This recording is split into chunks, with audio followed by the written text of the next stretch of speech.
బ్రహ్మానందం గారికి mic hand over చేసేస్తున్నాం. బ్రహ్మానందం గారు, నేను ఇక్కడి నుంచే మాట్లాడతా, పర్వాలేదా? నా బతుకంతా ఇలాగే అయిపోయింది. 40 సంవత్సరాల క్రితం ఇలాగే వెనక నుంచి తోశారు, ఇప్పుడు ఇక్కడికి వచ్చి పడ్డాను. ఇప్పుడు ఏంటి ఒక్కొక్కళ్ళు ఎంతసేపు మాట్లాడుతున్నారో అనుకున్నా. నేను ఎంతసేపు మాట్లాడతానో నాకు తెలియదు. ఎందుకంటే నా వెనకున్నది, నా ముందున్నది, నా పక్కనున్నది, నా చుట్టూ ఉన్నది మా చిరంజీవి గారు. కాబట్టి ముందు గుర్తుపెట్టుకొని చెప్పాల్సిన కొన్ని మర్చిపోయినా పర్వాలేదు, కానీ గుర్తుపెట్టుకొని చెప్పాల్సిన విషయాలు కొన్ని ఉన్నాయి. ఈ సినిమాకి ప్రొడ్యూసర్ మిస్టర్ రాహుల్ యాదవ్. ఈయన వచ్చి నాకు స్టోరీ చెప్పినప్పుడు నేనేమన్నాను, వాళ్ళు ఏమన్నారని అందరూ చెప్పారు. అర్థం కాకుండా మా డైరెక్టర్ గారు కూడా చెప్పారు, ఏ మాటగా మాటే. కానీ మేమందరం కలిసి కూర్చుని చేసేటప్పుడు ఒక ప్యాషన్ ఉన్న ప్రొడ్యూసర్.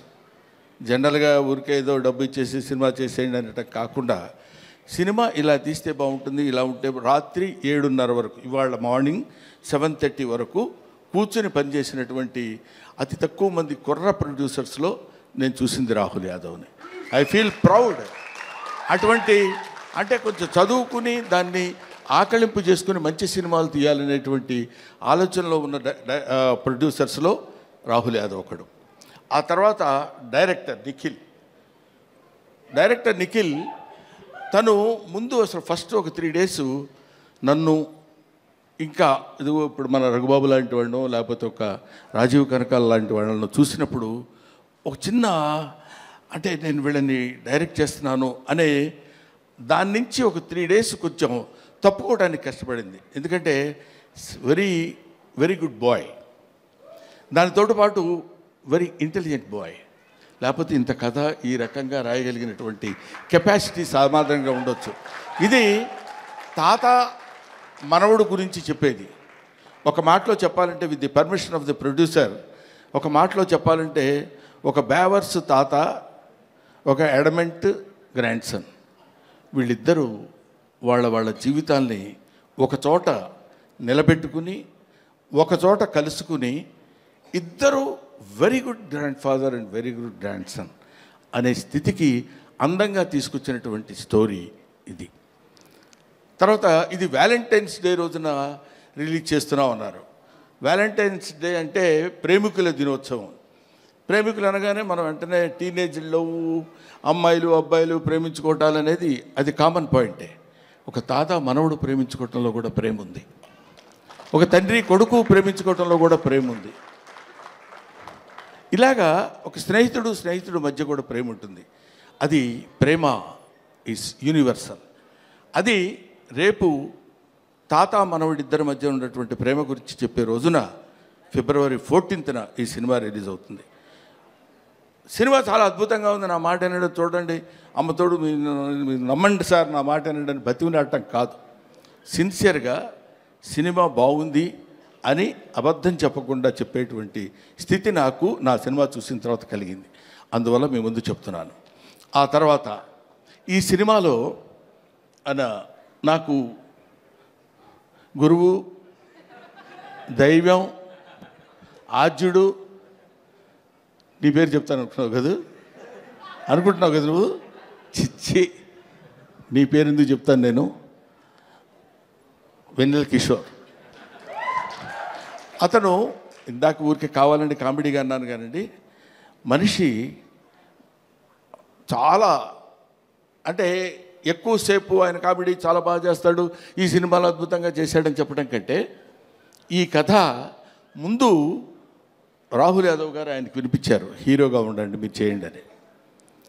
సెల్ఫ్ క్రిటిసిజం అంటారు, ఆత్మవిమర్శ. ఆ కథ నేను విన్న తర్వాత అతను, నేను లాభం లేదండి ఈ సినిమాలో నేను ఆ క్యారెక్టర్ చేయలేను హీరోగా. అది హీరోగా చేయగలిగింది తాత మనవడుగా, తండ్రి కొడుకులుగా ఉన్నటువంటి వాళ్ళు తాత మనవడుగా చేస్తే చాలా బాగుంటుందని ఆయన మిత్రుడు గౌతమ్ గారి పేరు ప్రపోజ్ చేసి తీసుకొచ్చినటువంటి వ్యక్తి మిస్టర్ వెన్నెల కిషోర్. సో ఇంత మంచి మనసుల యొక్క కలయిక చేత ఏర్పడినటువంటి ఒక అద్భుతమైన సినిమా ఇది అని నేను చెప్తున్నాను. ఇటువంటిది ఈ సినిమా లాంటివి. తర్వాత ఈ సినిమాకి డిఓపి చాలా అద్భుతమైనటువంటి పద్ధతిలో బహుశా ఇందాక మీరు చూసినప్పుడే మీకు అనిపించి ఉంటుంది. డిఓపి గారు కానివ్వండి, ముఖ్యంగా music director Sandilya, I love him. ఈ శాండిలియాను డైరెక్టర్ గారు ఇద్దరు కలిసి బాగా అరేంజ్ చేసుకున్నట్టున్నారు కదా, అంటే పేరెత్తగానే అరుస్తున్నారు అలాగా. రైట్. శాండిలియా ఎవరో నాకు పరిచయం చేస్తూ, సుమ అనుకుంటా, సుమ నాకు పరిచయం చేస్తూ ఒకసారి అదే మొన్న ఏదో ఇంటర్వ్యూలో శాండిలియా గారు ఎవరి దగ్గరండి కీబోర్డ్ ప్లేయర్గా కీరవాణి గారి దగ్గర వయలినిస్ట్గా చేశారండి, చాలా గొప్పగా. ఇంతకుముందు మనం మామూలుగా చెప్పుకునేటప్పుడు కీరవాణి గారి దగ్గర పనిచేశారండి అంటారు కదా, ఈ సినిమా తర్వాత శాండిలియా గారి దగ్గర పనిచేసేవాళ్ళండి వీళ్ళని చెప్పుకుని చూస్తున్నాను నేను. ఇందులో అతను ఉన్నాడు కాబట్టి చాలా గొప్పగా చేశాడని చెప్పే మాట కానే కాదు, సిన్సియర్గా చెప్తున్నాను. చాలా అంటే ఒక స్టాండర్డ్ మ్యూజిక్ డైరెక్టర్ అనిపించింది నాకు అది చూసిన తర్వాత. I love it. ఇది అయిపోయింది ఇంతవరకు. ఈ తర్వాత ఇంకెవరైనా మిగిలిపోయారా? ఇంకెవరు మిగలలేదు. ఇంకా గెస్టుల జోలికి వచ్చేయచ్చు మనం. గెస్టులు మీరు గెస్ట్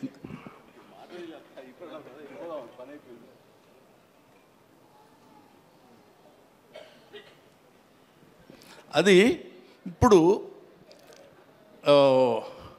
అనిల్ రావిపూడి మా అబ్బాయి చెప్పాడు ఇందాక, ఈవీవి సత్యనారాయణ గారు ప్లస్ జంజాల గారు ప్లస్ ఎస్వి కృష్ణారెడ్డి గారు ప్లస్ రేలంగి నరసింహారావు గారు వీళ్ళందరినీ ఒక మిక్సీలో వేసి గిర్రుని తిప్పితే అనిల్ రావిపూడి. వీళ్ళలో ఎక్కడ ఏది ఎంతవరకు వాడాలో అంత అద్భుతమైనటువంటి కామెడీని ఈ రోజుల్లో పండించి తనకంటూ ఒక ప్రత్యేకమైన స్థానాన్ని తెచ్చి this is the power of comedy అని ప్రూవ్ చేసినటువంటి director today, that is Anil Ravipudi. This is the power of comedy అని ఊరికే నేనేదో సౌండ్ పెంచి మాట్లాడుతున్నానని కాదు, 300 crores కలెక్ట్ చేసినటువంటి సినిమా తీసినటువంటి వ్యక్తి. సో అటువంటి అనిల్ రావిపూడి ఆయన డౌన్ టు ఎర్త్, పిలవగానే అలాగే గురుగారు డెఫినెట్గా వస్తాను అని చెప్పి వచ్చారు. ఆ తర్వాత మనందరం తెలుసుకోవాల్సినటువంటి వ్యక్తి, మనకి ఆదర్శప్రాయమైనటువంటి మనిషి అని అనొచ్చు, అనటానికి పెద్ద ఏమీ ఇబ్బంది పడాల్సిన అవసరం లేదు. నాగ అశ్విని గారు, ఆయన కల్కి సినిమా డైరెక్టర్. మామూలుగా ఒక సినిమా డైరెక్షన్ చేస్తేనే అసలు డోర్ దగ్గరే కారు ఒకటి తీస్తాడు, అది తీసి ఫ్యామిలీ అనుకుంటూ వచ్చే రోజుల్లో ఒక సినిమాలో కామెడీ క్యారెక్టర్ ఏదో చేస్తే అద్భుతంగా పండిపోతే నా అంత టోళ్ళు లేడు అనుకునే రోజుల్లో ఆయనకు ఒక కారు ఉంటుంది. అది ఎవరి కోసమో వాళ్ళందరినీ మెప్పించడం కోసం పెట్టే కారు కాదు, తన పద్ధతి, తన విధానం, తను very very very what is human being అనేది ఎలా ఉండాలో మనం నేర్చుకునేటువంటి అతి తక్కువ మంది ఈ రోజుల్లో భూమి మీద సంచరిస్తున్నటువంటి రోజుల్లో నాగాశ్విన్ ఒకడు. I love him, I respect him, I admire him, everybody should admire him. ఇవాళ మనం మాట్లాడుకుంటూ చెప్పే విషయం అయిపోయారు. రఘుబాబు అనుకుంటున్నాడు నా గురించి చెప్పడేంటి, వాడు మన సుధాకర్, కమెడియన్ సుధాకర్ కొడుకున్నాడు అక్కడ బెన్నేని. వీళ్ళందరూ కొంతమంది ఉన్నారు, ఆడపిల్లల విషయం కన్ఫ్యూజ్ అవుతాను పేర్లు. మీరు మాట్లాడితే తాత తాత అంటున్నారు. నాకు చాలా సంతోషంగా ఉందండి. ఎంత సంతోషంగా ఉంది తాత అంటే. అసలు మరీ ఈ అమ్మాయి అయితే రావడం తాత అనుకుంటూ వస్తుంది సెట్లోకి. అంత మరీ వినపడేటి అరవక్కర్లేదులేమ్మా, తాత అనే క్యారెక్టర్ తెలుసు కదా, దానికి ఎందుకు దాని గురించి అని. సరే, ఆడపిల్లలు వాళ్ళ మేరకు అందరి చేత అద్భుతంగా నటింపజేయించినటువంటి దర్శకుడికి, వాళ్ళకి అవకాశాన్ని కల్పించినటువంటి ప్రొడ్యూసర్ గారికి, అందరికీ నా హృదయపూర్వకమైన నమస్కారాలు తెలియజేసుకుంటూ, ఎవరినైనా మర్చిపోయి ఉంటే క్షమించండి, లేకపోతే లేదు, అది మీ ఇష్టం, నేను దానికి ఏం చెప్పలేను. పోతే one and only that is megastar Chiranjeevi. Megastar Chiranjeevi గారి గురించి అఫ్కోర్స్ ఆయన గురించి మాట్లాడటానికి నా ఒక్కడికే క్వాలిఫైడ్ మ్యాన్ అనుకుంటున్నాను. ఆయన 40 సంవత్సరాల సుదీర్ఘమైన ప్రయాణం ఆయనతో నా 4 decades. ఆయన ఖైదీ సినిమా చూడటం కోసం భీమవరంలో, అప్పుడు అత్తిరి కాలేజీలో లెక్చరర్గా చేసేవాడిని. భీమవరం వచ్చినప్పుడు పని మీద హడావుడిగా వెళ్ళిపోయి ఆ సినిమా చూసి వచ్చి ఎవడో కుర్రాడు భలే చేస్తున్నాడు రా అసలు ఏదండి అదే చెప్తున్నాను. భీమవరం నేను అత్తిలి అంటే ఒక it's neither village Nar A town కావాలనుకుంటే కొంచెం సిటీ లాంటి ప్లేస్ కావాలనుకుంటే భీమవరం వెళ్ళేవాళ్ళం. అప్పుడు నా మిస్సెస్ ప్రెగ్నెంట్గా ఉంది. ఏడ్రా ఎక్కడ ఉన్నావా? నేను గబుక్కుని ఎవరినో చూపించినట్టు ఉన్నప్పుడు తను తీసుకుని భీమవరం వెళ్ళి భీమవరంలో చెకప్ చేయించుకొని అది పాజిటివ్ వచ్చింది అనగానే గబ పరిగెట్టుకుంటూ ఆవిడని లాక్కుని ఆల్మోస్ట్, ఎందుకంటే ఆ సినిమాలో ఫస్ట్ ఫైట్ బిగినింగ్లోనే ఫైట్ ఉంటుంది, ఇది ఖైదీ ఫైట్. అంతవరకు అట్లాంటి ఫైట్ చూసిన వాళ్ళు లేరు. ఇవాళ చిరంజీవి గొప్పోడయ్యాడు, చిరంజీవి చాలా గొప్పోడయ్యాడంటే he is the trend setter. Trend setter అంటే మనం to be frank with you, fights అంటే ఒక రకంగా చూసినటువంటి వాళ్ళం, ఇదేంటి ఇలా కూడా ఫైట్స్ చేయొచ్చా, ఇలా కూడా చేస్తారా అనేటువంటి ఒక దిగ్భ్రాంతిని కలిగించినటువంటి ఆనాడు ఒక ఫైటర్, ఒక ఫైట్ మాస్టర్స్కి ఏం చెప్పాలి అనేటువంటి ఆలోచనలో పెట్టినటువంటి వ్యక్తి చిరంజీవి గారు. ఆ రోజు ఖైదీ నుంచి ఈ రోజు వరకు ఆయనతో ఎన్నో ఎన్నో ఎన్నో ఎన్నో సినిమాలు చేశాను. అది పక్కన పెడితే ఆ తర్వాత కొంతమంది, ఇప్పుడు నేను కొన్ని ఫంక్షన్స్కి ఆయనతో పాటు అప్పట్లో ఘరానా మొగుడులో అది గుంటూరులో జరిగింది, 100 days ఫంక్షన్ గుంటూరులో జరిగితే మొత్తం అంటే కనుచూపు మేరకు ఇప్పుడు ఇట్లా కూర్చున్నప్పుడు ఇది ప్యాంటు ఇది షర్టు ఇట్లాగా కనపడేది కదా, అలా కనపడలే. ఇక్కడి నుంచి చూస్తే అన్ని తలకాయలు అలా అలా అలా కదులుతున్నట్టున్నాయి, 1 ఎకరం 2 ఎకరాలు. అది Chiranjeevi charisma on the stage. అది నేను చూశాను కాబట్టి నేను ఒక్కడే ఆ విషయం చెప్పగలను. అది ఆయన కారులో లక్కీగా ఏంటంటే అప్పుడు బ్రహ్మానందం చిరంజీవి గారికి చిన్న అల్సేషన్ డాగ్లో ఉండేవాడు. అంటే ఆయన రక్షిస్తాడని కాదు, ఆయన కారు ఎక్కితే గబుక్కని డాగ్ కూడా ఎక్కి కూర్చుంటుంది. అది Brahmanandam place on those days. అక్కడి నుంచి ఆయన ఎక్కిన బస్సులో బెజవాడలో స్టే చేసి గుంటూరు వరకు వస్తున్నప్పుడు బెజవాడ నుంచి గుంటూరు వరకు జనం బస్సు పక్కన ట్రైన్స్లో దాన్ని ఏమంటారు మోటార్ సైకిళ్ళ మీద వాటి మీద వీటి మీద వెనక ఏమైనా అయిపోతామేమో అన్న భయం కూడా కలిగే రోజుల్లో అది ఆయన చరిష్మా. కాలు కదిపితే 2 రాష్ట్రాలు, ఇవాళ 2 రాష్ట్రాలు, ఒకప్పుడు ఆంధ్రప్రదేశ్ గిల్ల గిల్ల గిల్ల గిల్ల కొట్టుకునేది. చిరంజీవి డాన్స్ అంటే ఇది కదా చిరంజీవి డాన్స్ అని అనుకునేవాళ్ళు. డాన్స్ సాంగ్ చెయ్యటం అంటే that credit goes to Chiranjeevi only, one and only. ఆ తర్వాత ఫైట్స్, తర్వాత కొన్నాళ్ళు మాకు భయం వేసింది మా బొచ్చల్లో రాయేస్తాడేమో అని. అంత బాగా కామెడీ చేస్తాడు ఆయన. అది చూడండి, అది ఏమీ ఎరగనట్టు అట్లా ఫేస్ పెట్టి ఇలా అన్నట్టు ఎంత మేమందరం సరదాగా కామెడీ సార్ ఏ కిషోర్ నువ్వు కూడా చేసినట్టున్నావు కదా ఏం సార్ అన్నట్టు ఉంటుంది. కానీ మన భయాలు మనకు ఉంటాయి. అది అనేక రకాలైనటువంటి, ఇప్పుడు ఎవరు నేర్పారమ్మ ఈ కొమ్మకు పూలిమ్మని రెమ్మకు అన్నట్టు ఎవడు నేర్పాడు ఈయనకి? హార్స్ రైడింగ్ ఎవరు నేర్పాడు? ఇవాళ నేర్చుకుంటానికి వాళ్ళ ఫాదర్ హార్స్ రైడింగ్ నేర్చుకోరా అని చెప్పి అక్కడికి పంపించరా, తనే నేర్చుకున్నాడు. కొదమ సింహంలో అలా పట్టుకుని కౌబాయ్ లాగా క్యాప్ పెట్టేసి వెళ్ళిపోతున్నాడంటే దట్ ఈజ్ చిరంజీవి.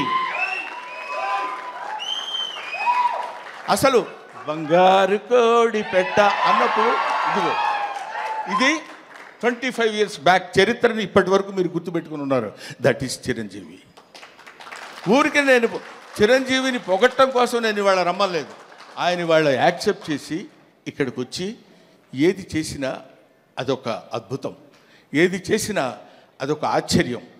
కొన్ని ఆశ్చర్యాలు మనం చేయలేం, అవి కుదురుతాయి అంతే. Wonders cannot be made, they happen. అటువంటి ఆశ్చర్యకరమైనటువంటి జీవితాల్లో జన్మల్లో ఒక జన్మ చిరంజీవి గారిది. ఇంకా చాలా చాలా చెప్తూ, అందుకనే ఆయన్ని ఊరికనే చాలా గొప్పవాడండి కాకుండా కారణ జన్ముడు అనటానికి రీజన్ అది. ఇటువంటి కారణాల వల్ల పుట్టినటువంటి వ్యక్తి. ఇందాక నుంచి ఇప్పుడు అమ్మాయి మాట్లాడుతున్నప్పుడు చిరంజీవి గారు మిమ్మల్ని చూస్తూ అని కళ్ళనీళ్ళు పెట్టేసుకుని ఆ యాంగ్జైటీ, ఎక్సైట్మెంట్ నేను చూశాను చాలా చోట్ల. ఆయన పక్కనే ఉంటుండేవాడు కదా, వెళ్ళినప్పుడు ఏమన్నా వచ్చేసి గడగడ పడుకుని ఇలాంటివి ఎన్ని ఎన్ని ఎన్ని ఎన్ని చూశాడు. ఆయన చూడని చరిత్ర, ఆయన చెప్పని చరిత్ర, ఆయనకి తెలియని చరిత్ర. That is Chiranjeevi. ఈరోజు చిరంజీవి గారు ఇంకొక విషయం చెప్పేసి బోరు కొడుతున్నారా అనిపించుకోవడం కోసం చెప్పా. ఇంకో విషయం ఏంటంటే, నేను కింగ్ ఇండియన్ సినిమా కాదు, కింగ్ ఆఫ్ వరల్డ్ ఫిలిం ఇవాళ కాదు. నేనేదో ఊరికనే మీరు ఇండియా అన్నారు కాబట్టి నేను వరల్డ్ అందామని కాదు. ఇలాంటి మూమెంట్స్ కొన్ని లక్షల మూమెంట్స్ చేశాడు. ఊరికే చిరంజీవి గారి గురించి ఇంకా ఎంతో గంటలు చెప్పినా సరిపోదు. ఒక్క విషయం చెప్తున్నా. మొన్న ఈ మధ్య వచ్చినటువంటి Guinness book of world record గురించి. ఒక సాంగ్లో కొన్ని మూమెంట్స్ ఉండాలి. అలాంటి మూమెంట్స్ ఇప్పుడు మీరు ఒకసారి చిన్నపిల్లలే ఉంటే గుర్తుంటుందో లేదు తెలియదు కానండి, రగులుతుంది మొగలి పొద, ఆ పాటలో బా ఏంటిది బాడీయా లేకపోతే ఏదన్నా ఒక రబ్బర్ ఇదే అనేటువంటి స్థితిలో ఆ సాంగులో ఉన్న మూమెంట్స్ మాత్రమే మనం చూసి కౌంట్ చేసుకోగలిగాం. ఒక్కొక్క మూమెంట్ ఓకే చేయడానికి ఆ కొరియోగ్రాఫర్ ఎన్ని టేక్స్ చేస్తుంటాడో ఆలోచించండి. హీరోయిన్ తప్పు చేసినా చేయాలి, ఆయన తప్పు చేసినా చేయాలి, పొరపాటు జరిగితే చేయాలి. అలాంటిది ఒక్కొక్క పాటలో కొన్ని 500 సార్లు 1000 సార్లు రిహార్సల్ చేసి ఉంటాడు ఆయన. అలాంటి పాటలు ఎన్ని సినిమాల్లో చేసి పాట, డాన్స్, కొరియోగ్రఫీ అంటే చిరంజీవి. కొత్త వాళ్ళు ఎవడన్నా వచ్చాడంటే ప్రభుదేవాకి ఆ రోజుల్లో చెప్పి దా నువ్వు చెప్పు చెయ్యి ఏం చేస్తావని జగదేక వీరుడు అతిలోక సుందరిలో చేస్తుంటే అది ఈయనకి ఏం చెప్పాలి ఎలా చెప్పాలి అనే లారెన్స్ మాస్టర్ దగ్గర నుంచి తిప్పలు పడ్డాయి నాకు తెలుసు. అటువంటి చిరంజీవి గారి గురించి ఇంకా చాలా చాలా చెప్పచ్చు. ఇప్పుడు ఎంత ఎదిగినా అంత ఒదిగి ఉండేటువంటి మనస్తత్వం కలిగిన వాడు చిరంజీవి అంటానికి నా బిడ్డ విషయంలో జరిగిన చిన్న సంఘటన చెప్తాను. ఇంతటితోటి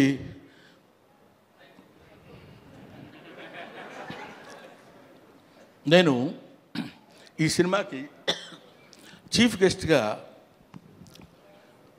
ఆయన్ని పిలుద్దాం అనుకుంటే సరే ప్రతిసారి మనకు తెలుసు కదా ఆయన గురుగారు మన ఇంట్లో అంటే వస్తాడు ఆయన. వీడి ప్రతిదానికి ఎక్కడ ఏదైనా రండి అంటాడేంటి అని అనుకుంటారేమో అనే ఆలోచనతో కొంచెం తటపటాయించా. నాకు నా తమ్ముడు ఉన్నాడు ఎదురుగా, రాజా రవీంద్ర. అతనితో చెప్పా ఇట్లా, మీరు ఎందుకు సార్ అలా అనుకుంటారు, ఆయన అలా అనుకోడు సార్ అన్నారు. అయినా నాకు కొంచెం చాలక ఎవరినన్నా పిలుద్దామా, ఎలాగన్నా ఎవరన్నా వస్తే బాగుంటుంది కదా అనుకుంటే ఈ విషయం తను చిరంజీవి గారికి చెప్పాడు. ఏమండి బ్రహ్మానందం అనే సినిమా వాళ్ళ అబ్బాయితో తీశాడు, యాక్ట్ చేశాడు, మిమ్మల్ని చీఫ్ గెస్ట్గా పిలవాలనుకున్నాడు. కానీ గురువుగారిని మరీ మనం ఎక్కి తొక్కేసినట్టు బాగుండదురా, ప్రతి చోటకి 9వ తారీఖు 5వ ఫంక్షన్ ఉంది, 10వ తారీఖు అయితే మళ్ళీ 11వ తారీఖు ఫంక్షన్ అంటే కొంచెం ఇబ్బందిగా ఉంటుందని అన్నాడంటే ఆ ఫోన్ ఇలాగి అని తన దగ్గర ఫోన్ తీసుకుని సడన్గా చూస్తే ఈయన ఫోను, బ్రహ్మం రా చాలా కాలం అయింది మాట్లాడి, నన్ను పిలవడానికి ఎందుకంత మొహాటపడ్డావు, లేదు లేదు నేను ఇటు సైడ్ నుంచి అంటే మాట ఇంకా అక్కడి నుంచి వాయిసే ఒకటి, దానిలో చేసిన తప్పు ఇంకోటి, ఈ రెండు కలిపి లేదు. గౌతమ్ నీకు బిడ్డ, నాకు బిడ్డ లాంటి వాడేరా, నువ్వేమి ఆలోచించొద్దు, నువ్వు ఎక్కడో టైము రాజా రవీందర్కి చెప్పు, నేను వస్తున్నాను, you just note it down, that is Chiranjeevi. ఆ చిరంజీవి అంతెత్తు ఒక విశ్వనట వ్యాప్తంగా వచ్చినటువంటి, విశ్వమంతా విహరించినటువంటి ఒక అద్భుతమైన వృక్షం కింద మనకి కల్పవృక్షం కింద కనపడ్డా. కల్పవృక్షం అనే పదం ఎందుకు వాడాను, పిచ్చి పిచ్చిగా ఆయన పొగట్టం కోసం మాట్లాడే మాట కాదు. ఎంతమంది వెళ్ళి చేయి జాబడిగితే ఉత్త చేతులతో పంపించిన వాడు కాదు చిరంజీవి, అది తెలుసు. అవన్నీ పక్కన పెడితే ఎవడు బాధ అంటే, ఆయన పాపం బోళా శంకరుడు అని నేనంటే ఒకసారి తిట్టాడు, నన్ను మామూలుగా తిట్టలేదు, అన్నవే బోళా అంటే అన్నారు. 1,00,000 రూపాయలు వెళ్ళి అయ్యా కొంచెం దానం చేయండి అన్నారు అనుకో, అరే వీడు నన్ను మోసం చేయడానికి 1,00,000 అడుగుతున్నాడు రా, వీడికి 50 ఇచ్చి పంపిస్తాను. కానీ వాడికి తెలుసు వాడికి కావాల్సింది 50. అంటే ఇచ్చేటువంటి గుణం అలా ఉందంటానికి, ఇంత మనం చూస్తున్నటువంటి చిరంజీవి ఇంత గొప్పవాడు, ఇంత గొప్పవాడు, ఇంత గొప్పవాడని మనం అనుకుంటానికి, అంత విస్తరించినటువంటి ఆ చెట్టు ఎన్ని దశాబ్దాలుగా భూమితో పోరాడి పోరాడి పోరాడి తను భూమి నిండా విస్తరించుకుని పోయి, అది మనకి కనపడదు. ఆయన పడినటువంటి శ్రమ మనకి కనపడదు. ఆయన భూమిలో విస్తరించడానికి తన వేళని ఎలా అయితే లోపలికి పంపించుకున్నాడో మనకు తెలియదు. పైకి కనిపించినటువంటి ఒక అద్భుతమైన వృక్షం మాత్రమే కనిపిస్తుంది. అటువంటి మన 2 రాష్ట్రాలకి, మన భారతదేశానికి, లేకపోతే మన ఇంకొక ఇట్లాగా హద్దులు ఉన్నటువంటి వ్యక్తి కాదు చిరంజీవి. హద్దులు లేనటువంటి అమితమైనటువంటి మహనీయుడు చిరంజీవి. ఆయన వచ్చి ఆ రోజు నన్ను ఎట్లా అయితే చెయ్యి పట్టుకుని మొట్టమొదటిసారి నేను విమానం ఎక్కింది ఆయన తీసుకెళ్ళినప్పుడే, నాకు తెలియదు అంతవరకు. చెయ్యి పట్టుకొని ఫ్లైట్ ఎక్కించి తీసుకొచ్చారు. ఇవాళ నా బిడ్డని చెయ్యి పట్టుకుని ఇప్పుడు ఈ విమానం ఎక్కిస్తున్నారు. Thank you very much, thanks a lot. Thank you Brahmanandam garu. And పళ్ళ సెట్ ఊడిపోద్ది. Thank you. విబిజి రాజు గారిని వచ్చి ఒక గిఫ్ట్ హ్యాంపర్ని ప్రజెంట్ చేయ